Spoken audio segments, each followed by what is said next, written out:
Hi everyone, this is Toby from Toby's Urban Sketch. How are you all doing? Today we're going to be doing another sketch from my hashtag Sketch Advent series, and this one the prompt is ice. My particular reference is up here, and it's a photo I took when we were ice skating, I think 2 years ago now, at the Tower of London. It's quite complex, so I'm going to try and make it a little bit about this building in the top corner, a little bit of the tree, and then try and sketch in lots of these people in a bit more detail than I might normally do. So with that in mind, because it's complex, I'm going to start with a pencil. I'm just going to, like I've been doing in my big sketchbook, this is an A4 sketchbook, just going to give myself a bit of a frame to work in. That means I can use the outside to test colours or draw in little shapes or whatever. So let's get started. The advantage of the pencil is we can just draw in some big gestural lines and start to get things like the perspective sorted. So this is a little stand at the side. From memory, I think that's where you get your skates on, and I think there's a little bar and things in there as well. Then we just get in the big sides of building.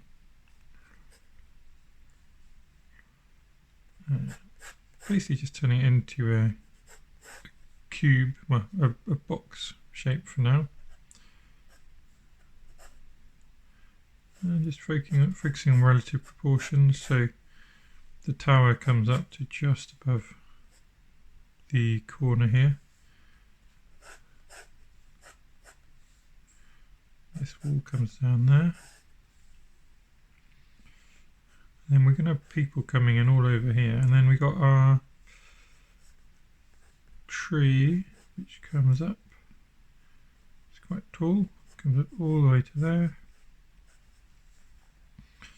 It's got a little fence at the bottom. So that's our big shapes in. Now let's just work out how much detail we actually want to include. So just working around our tower now.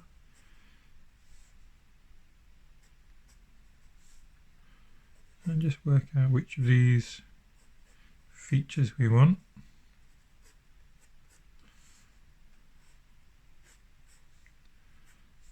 Remember, simplification is often key, certainly in something like this. Simplification is going to be vital to getting a nice clean image.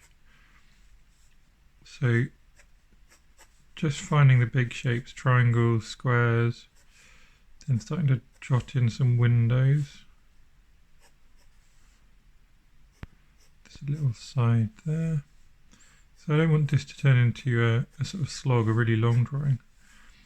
It wants to be nice and sketchy. Got these sort of features coming down the side.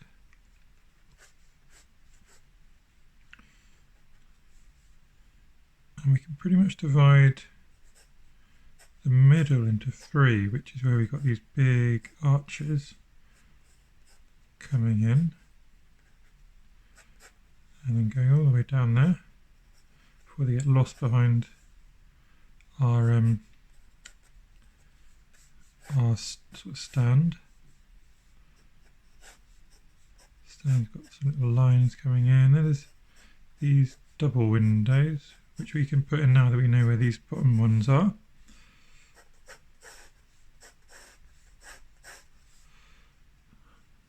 There's lots of lines here, so don't need to put them all in, but let's just get the idea of that. Okay, so now we're just going to mark in a few people, which gives us something to work with. And so we're just picking out, you can see this boy here skating, picking out his approximate shape. He's sort of half leaning forward, got a foot behind him. There's someone here, leaning, looking at the tree. Remember, with perspective, I talked about this in my specific video, but this is a completely flat surface, so all the people's heads are going to be at the same level, assuming they're the same height. And what's going to change is as we get further back, their feet will be higher up, because they're all about the same height. There are, taller people, so there's a chap here who's sort of bending forwards. He's a little bit taller than the others, so although he's bending over, his head's at the same level. He's holding onto his child's hand, and his child is obviously much shorter, so can't use perspective. We just got to work out where his head is relative to his dad. And then let's pick out a few more over here as well. So we've got a big crowd of people.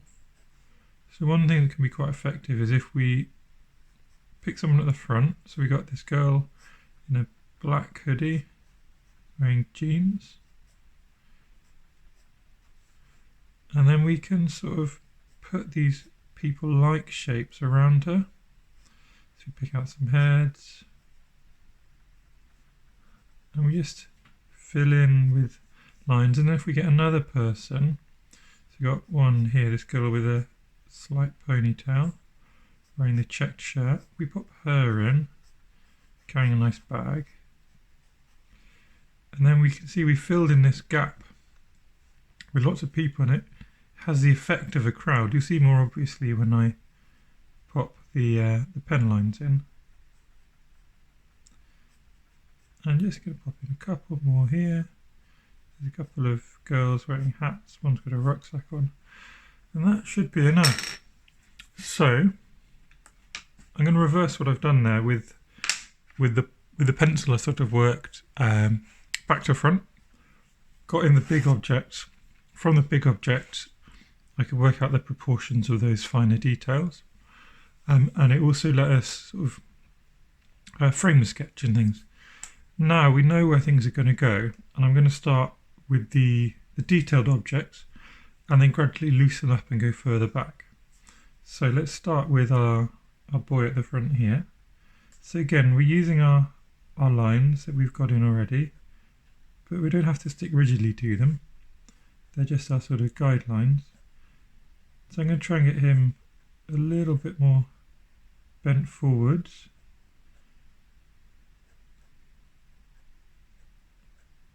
And there's his foot coming out the back.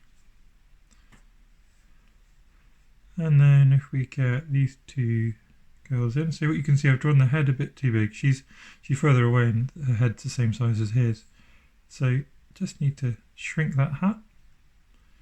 And I'll pop this other girl's hat in as well. And then she's got a big jumper on. Then her legs come down, and we can't see a huge amount of detail, so these discontinuous lines are absolutely fine to give enough of an impression of detail. And then let's pop we said this girl here was with the black jumper was one of our markers.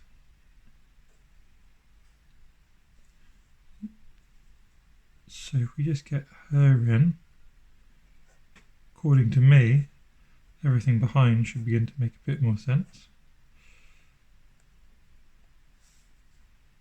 And I'll pop in our girl with a little ponytail as well. So we just draw the ponytail in, then we can draw her. Then we can get the sleeves in it, and she's got a long baggy shirt or coat, I'm not sure. And then this big bag. And then in between, we can just resolve some of these marks we made earlier.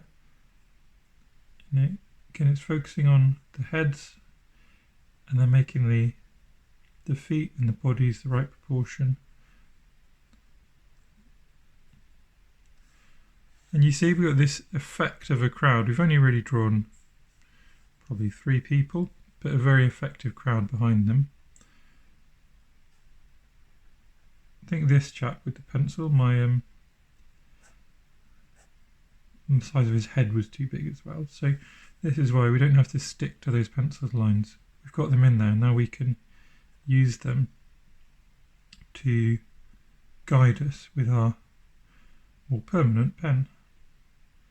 Just get the impression now by doing a little triangle for his face and angling it this way. We get the impression much better of a man looking in this direction, and that's where he's holding hands with his child. So if we just get some complex shapes in for the hands. Then we can get the rest of Dad's legs in. And then our child's got a hood on. And he's definitely holding Dad's hand. There you go. You can see I'm cutting out some of the details. So these foreground figures, I'm not going all the way down to their feet. I just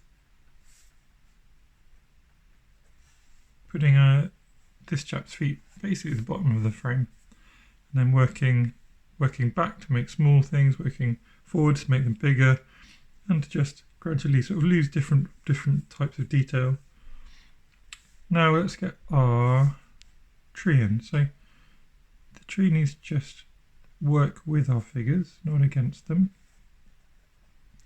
Did a sketch of a Christmas tree the other day, which is up on YouTube, and we just use some similar ideas to that, but with a lot less detail. So just we're getting the shape.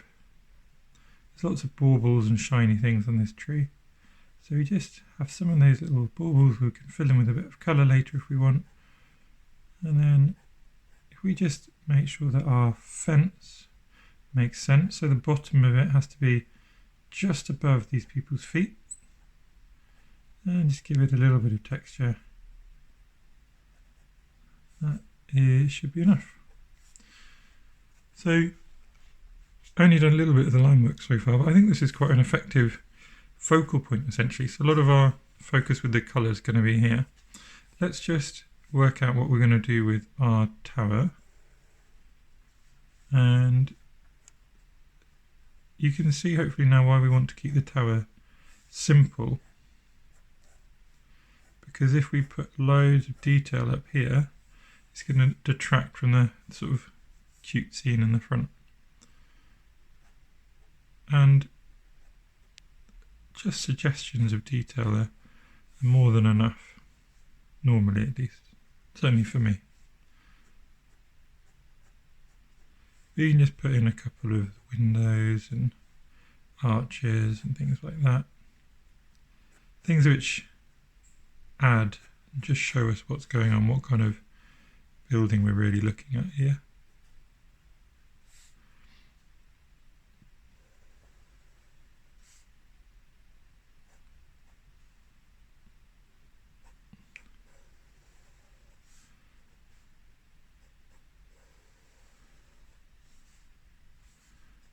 And there we go. This line's gone a bit wonky, but that's all right. We can sort of resolve that a bit better shortly. This is why we start with quite a fine liner and we work upwards. It lets us make mistakes and they just don't matter.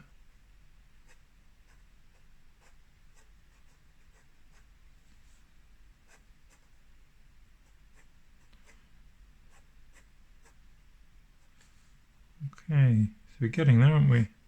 Sort of all coming together. Just moving around. And you can see as I'm moving up and away from our focal point, my lines are getting more sketchy. I'm going to move some details past our frame. That's fine. What we could do later is just make sure the colour sticks within the frame, and then having little pockets of detail just expanding outside it can be quite effective, quite interesting.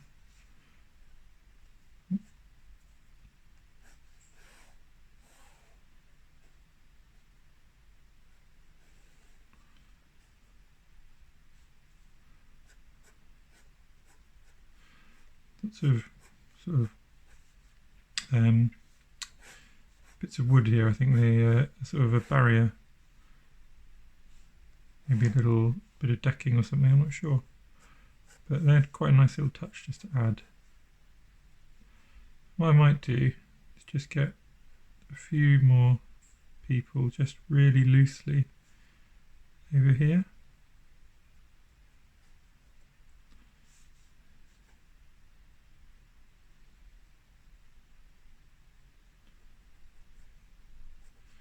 Just to block in some of this area so we don't have to worry too much about making it make sense in terms of where the ground and the buildings meet. Okay. So now I just need to work out what's going on here. Probably give ourselves another tower. And then start to pop in the windows however you like. And just whichever little suggestions of frills and decoration you like as well. So I'm just getting in a bit of texture above the windows. And you could try and make these more 3D. I suspect for myself, if I do that, things will get a bit messy and complicated. So I'm going to start by just having these as very 2D shapes.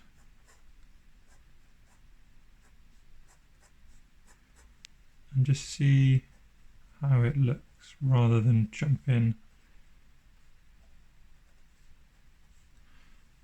with too much detail and regret it.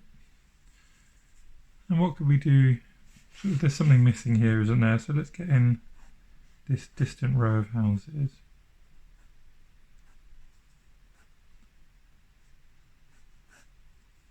Just do that with some horizontal and vertical lines and just a few lines to suggest things like chimneys and windows and doors.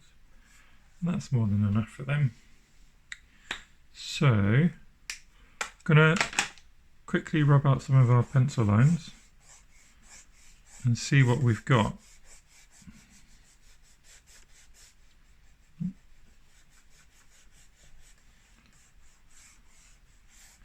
Okay, so the next thing, having rubbed out some of those lines, is to go back in with a bolder pen. At the moment I'm experimenting with a very bold pen, a 1mm pen, and we can sort of just get important things to really leap off the page at us by giving them either an entire outline or just part of an outline in this really bold pen.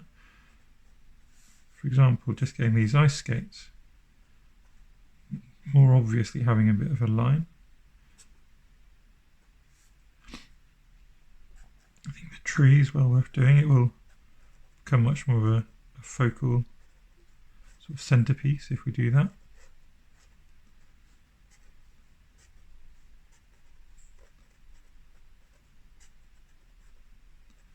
Just remember keeping these lines a bit random, not just really straight. I was probably a bit too straight up here.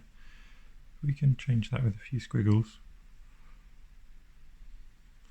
And then having a look, what else can we do? So I think we can make our tower bold as well. If we just stick to the outline.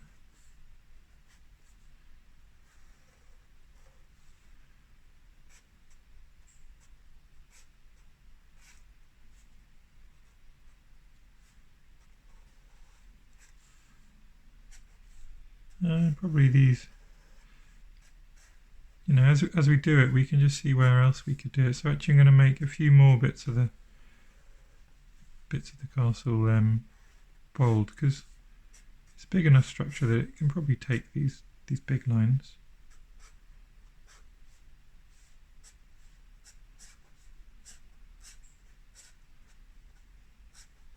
Getting really loose down here.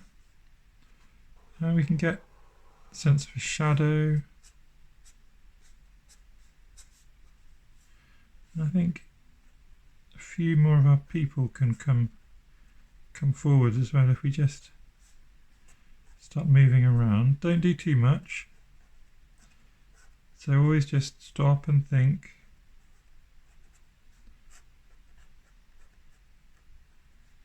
Especially these ones in the front. Maybe just colour in a side dark as well. It starts to give some shape. And especially these people I added at the last minute. Just make them more obviously there, because they're having to stand out in front of these more complex building marks I've made. Alright, so how's that looking? A couple more things I think.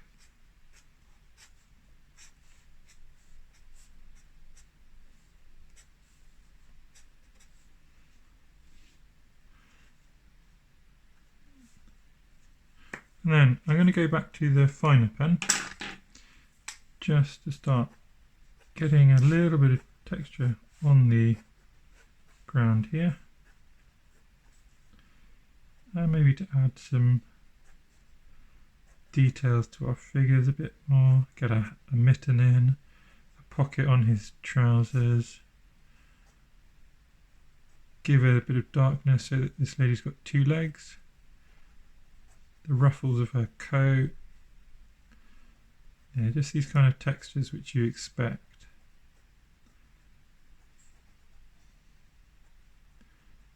You can add a few more people in this background, and here just a few squiggles. You can do it here as well. You just see a few squiggles at the right height, and it looks like people. Okay. So now that we've got some detail, we can see that we can provide a little bit more for the eye in here as well. So if we just add these extra details into the windows and the arches.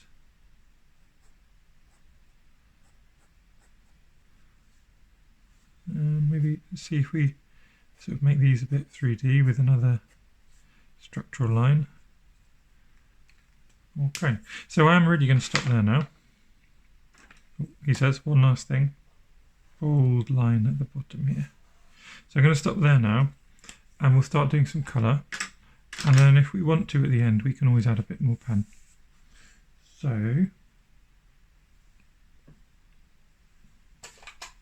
I'm just trying to find my palette. And there we are, ready to go. So I'm going to start with using just a little quill brush. It's approximately equivalent to maybe a size 10 round brush. Holds lots of water in it, lets you lay down colour in quite a loose way. And I'm probably going to start with the sky. Now we've got not that much going on in the picture of the sky that we've got here. But what we can do, we can play with that a little bit. The crisp blue sky is always nice in winter. But let's make it a little bit moody by adding in some extra colours. So I've got a bit of cobalt blue there on the left and a bit of moon glow on the right. And let's just get loads of water and bring the sky across. We're not going to take it over the top. We can bring it across like this. And then bring it out the other side. Don't worry, this is still almost all water. I want the water down, and then we can add the pigment and move the page however we want to just get it to do something interesting. Hoping for one of those happy accidents, which is, I think, the most fun way of doing a sky. A bit more strong pigment. I'm just trying to not go too much on top of that star. If we pop a bit of blue in there as well, you get even more the effect that the sky is continuous behind the building, which of course it is. Then if we just get a little bit of our moon glow, we can start dropping that in. While it's still nice and wet, that'll move around and do its thing. And then if we just dry off the brush, oh, obviously a bit of pigment on my brush there, not intentional. If we dry it off, we can lift out little bits and add a little bit more texture. Then pop a little bit more pigment under where we've lifted things out. Let that move around again. Just lift it out again, you see, and you just can build up these fun textures, essentially letting it do what it wants, but responding to whatever it does. So if you just drop in pigment either side of these areas we've lifted, you get these fun shapes and patterns happening. You can get a little bit more moon glow maybe and drop that in as well. Okay, and immediately the sky is just pushing everything forwards.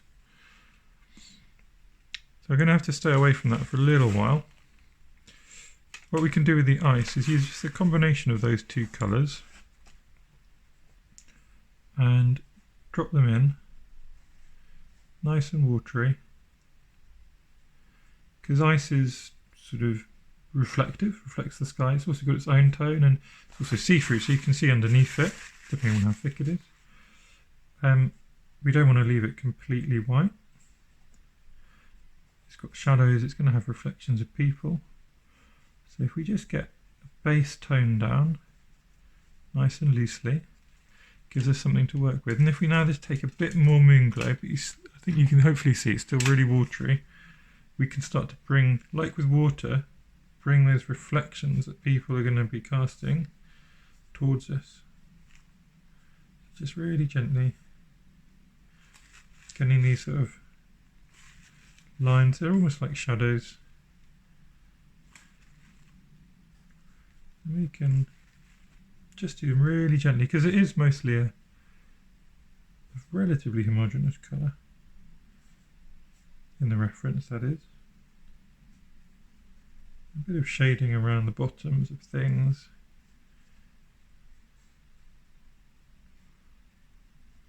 Okay. So how are we doing? Already we've got this nice framing of this scene here.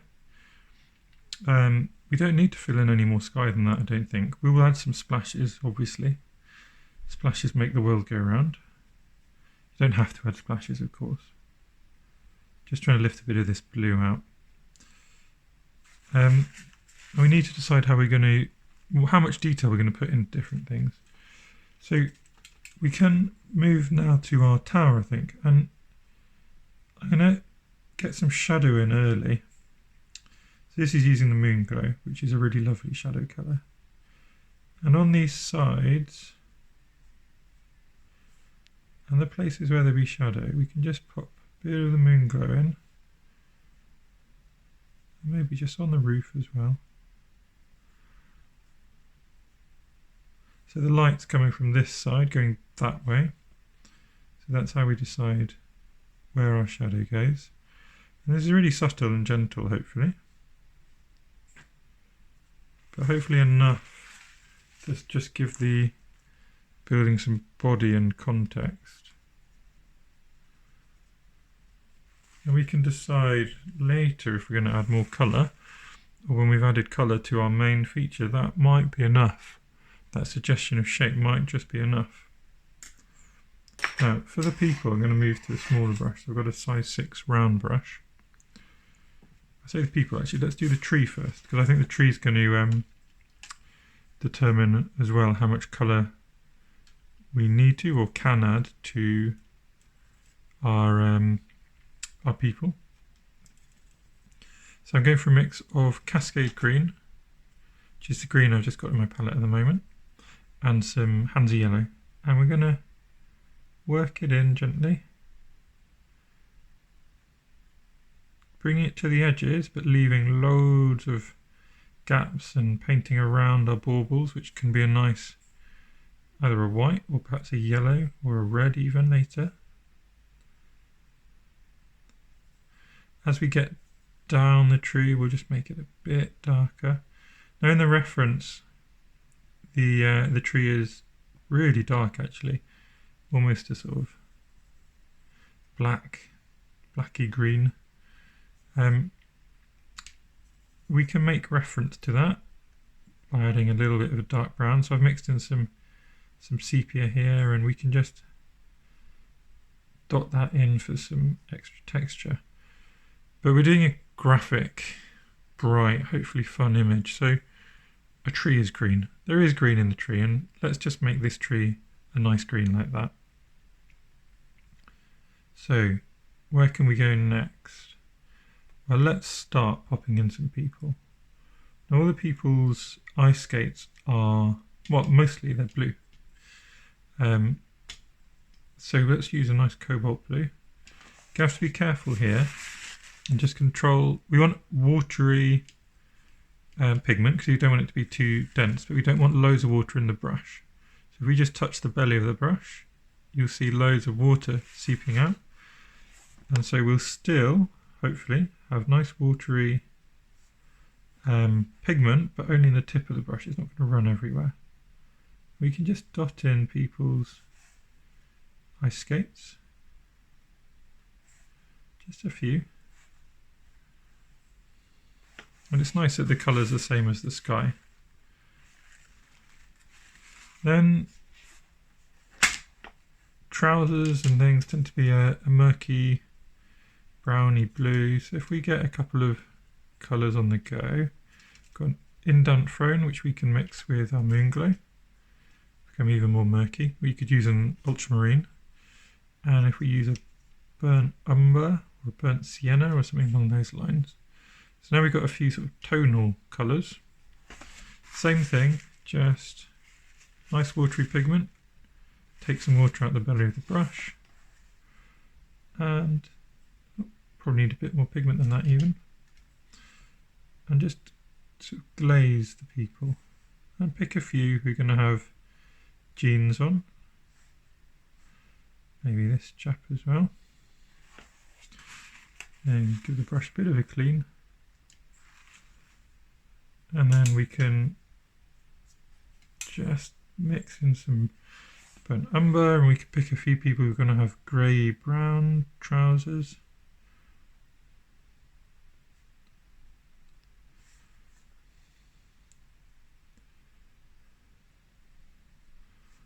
And if we do some sepia in there, maybe a bit more Moonglow, we can go to a much darker colour still. And again, just taking the water out the belly of the brush.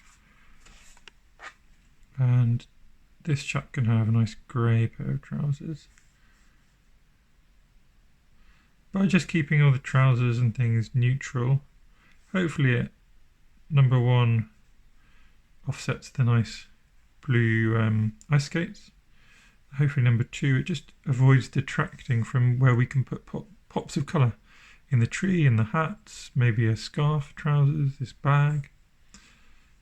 So with this same sort of concept in mind, lots of people here have just got dark jumpers. So let's get a few people with this sort of grey, moon glowy colour of coat. And then let's take our indent throne, just drying the brush a bit again, and he's definitely got a blue jumper, so he can have this blue as a jumper. And this person can as well.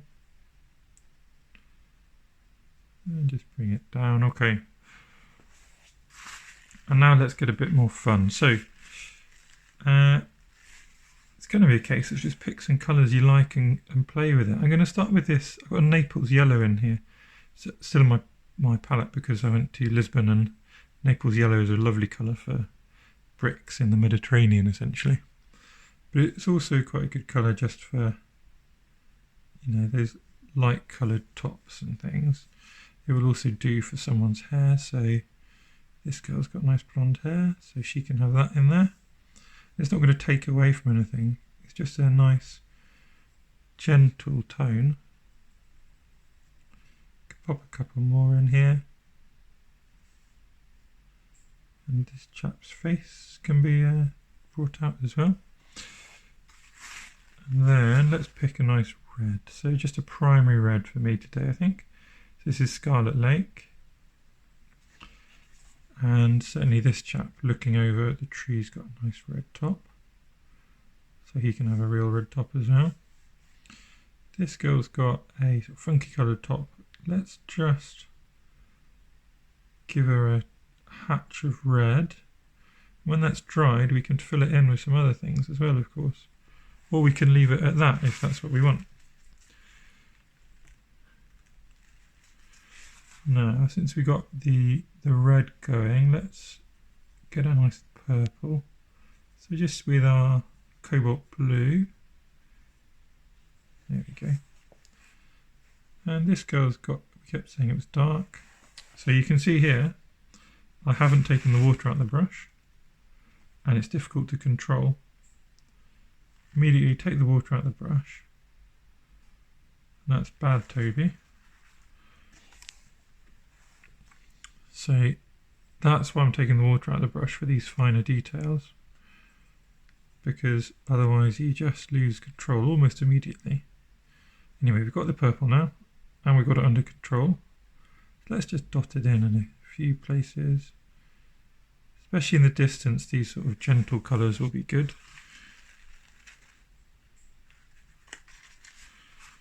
And then where to next?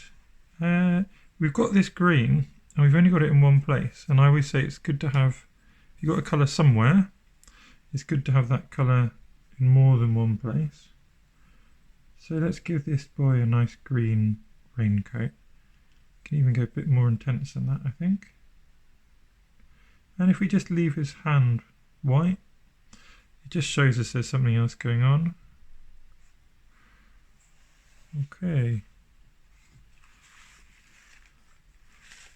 Just going to add a little more red to a couple of these red people.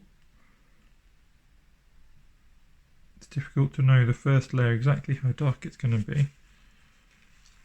Now we've got a couple of white tops going on, that's fine. Let's get a brighter yellow in there though, so maybe just someone in the background. There we go, that's nice, isn't it? So just little dots of colour coming towards you as well. And we'll reuse our cobalt blue, again just taking the water out of the brush.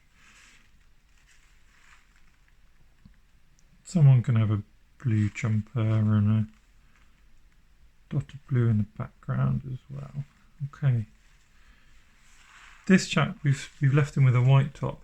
So let's, just so we know we haven't not painted it, taking a little bit of our grey, and we can just give him shadows. So under his arm and around his collar, there's now a shadow. So now it makes sense that he's got a white top on. He's not just been left blank. We purposefully gave him a white top.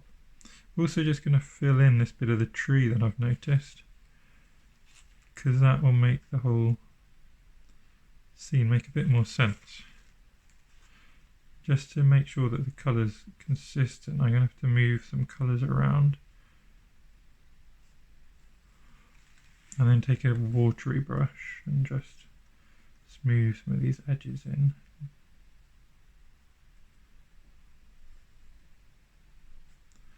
And perhaps a little more colour at the base here as well. Okay.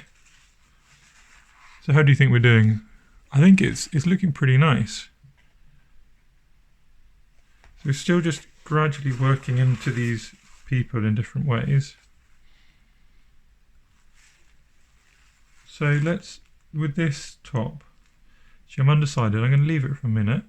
With this bag, I'm going to do the same thing as that man's coat and just give it some shadows. And then we've got lots of hats. Now hats are a brilliant way to add a splash of colour, but also a splash of contrast. So, well, and hair as well. So I'm just taking some quite strong moon glow here. And lots of my hats are going to have just a lot of shadow. So this girl can have just a dark hat on. And here, and these sort of heads in the background.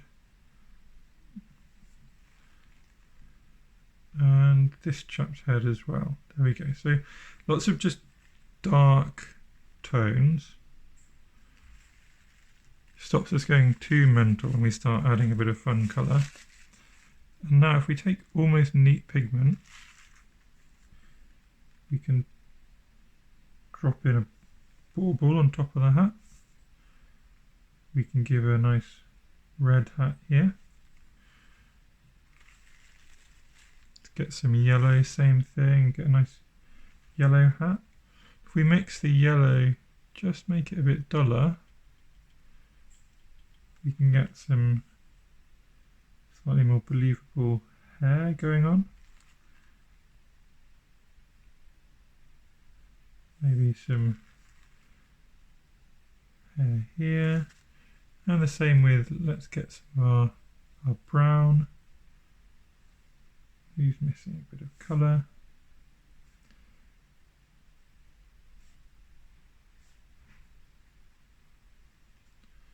Alright. So, there are a couple of obvious things we haven't done yet. Gonna get some yellow and get our star in action. Let that dry for a little bit while we do a couple of other things. So with the same yellow, but quite neat, we can just drop it in on some of these baubles. And a decision we've got to make is whether we want to make this with some extra colours in as well. I'm actually going to make them all yellow and maybe layer up a little bit of red or something like that. And then I'm going to use this same yellow to just dot in here, because in the reference we've got loads of lights and we're not going to have much other colour going on over here.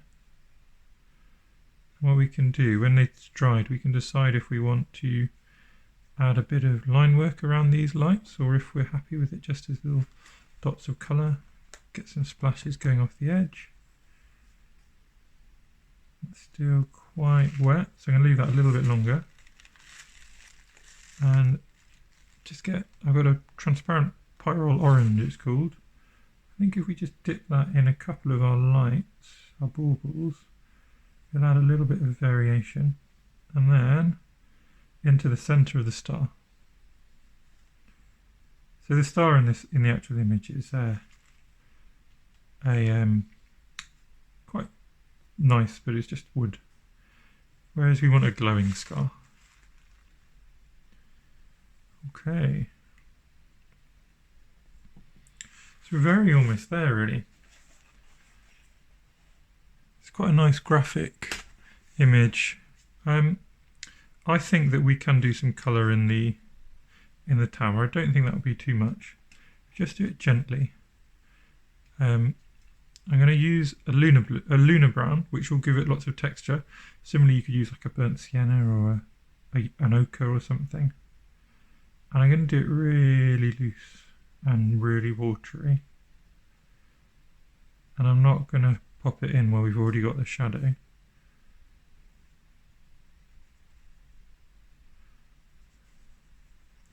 And I am going to try and just avoid these windows as well.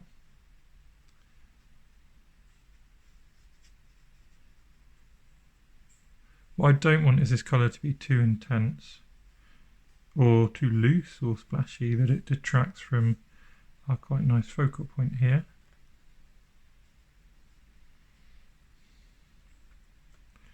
I'll bring it up into here as well.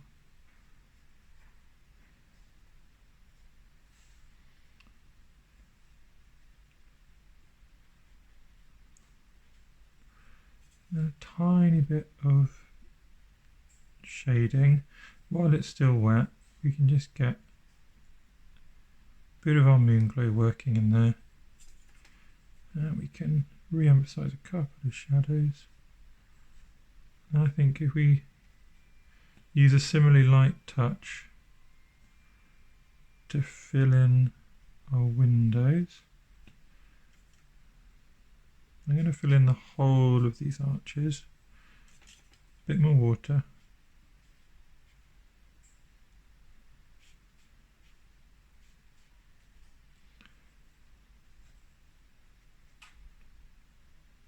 Just little touches of moon glow in there. Look, there's a little bit of brown needed.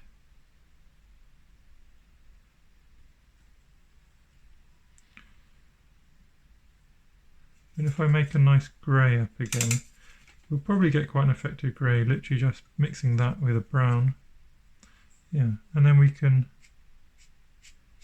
give the roof a distinctive grey, which will layer with our moon glow shadow that we did at the beginning. It means I can use that in the peaks of the towers as well. Alright, So how are we doing? Lots of nice colours, quite a cute scene. We don't want to overdo it. I'm going to add some splashes, just gently, using the small brush so they're relatively controlled. Just remove that one in the building and that one in the building. And add a bit more water so we get some splashes of a much lower intensity. I think we can do the same with some green just in this tree. I even flick for even more control. Hoping for a very fine sort of misting. There you go, you can see it spreading around. We just reduce some of these blues as well.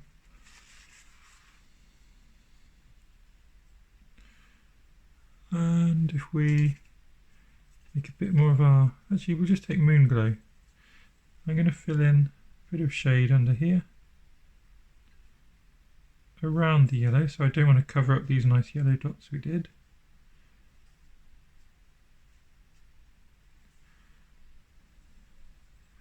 And even, this is why you can just keep working and changing and working. We get some of our brown in under here as well. Just gives the idea of what this is. So it's a different structure, but it's a structure nonetheless. And then a few, just take some more moon glow, a little bit of that general brown mix we've got, and we can just re-emphasize some of these shadows that we made, sort of shadowy reflections, and also just go in on the people again and give them some shadow, literally. So like you'd expect the back leg to be shadowed, the left shoulder because the light's coming this way. And using this relatively neutral tone, we can just add shape and things to everything.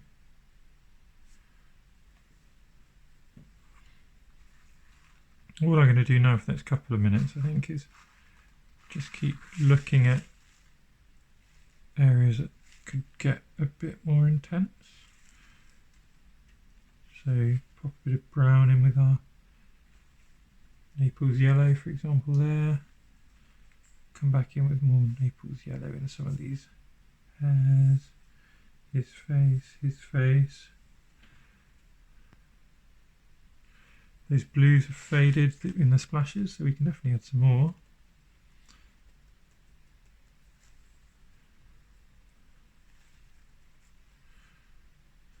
I've missed out one window here, so let's get that in. I don't know, you just keep going and going. I'm going to have to stop soon, otherwise I'll eventually do something I regret. But let's get a bit more intensity of yellow in here. And also, I think, just a couple of little splashes. And just reduce some of them in the sky. And on that building again. Okay. That is probably enough colour. What I want to do is just move around the image again with my pen. And now that we've worked out with our colour what kind of image it is, we can just decide, yeah, we're going to resolve a few more of these lines with the big pen, or add some more details maybe with the little pen. So we need another line here just to give it some symmetry, I think. I want it to make sense between these two sides. So just adding little details which sort of fit everywhere.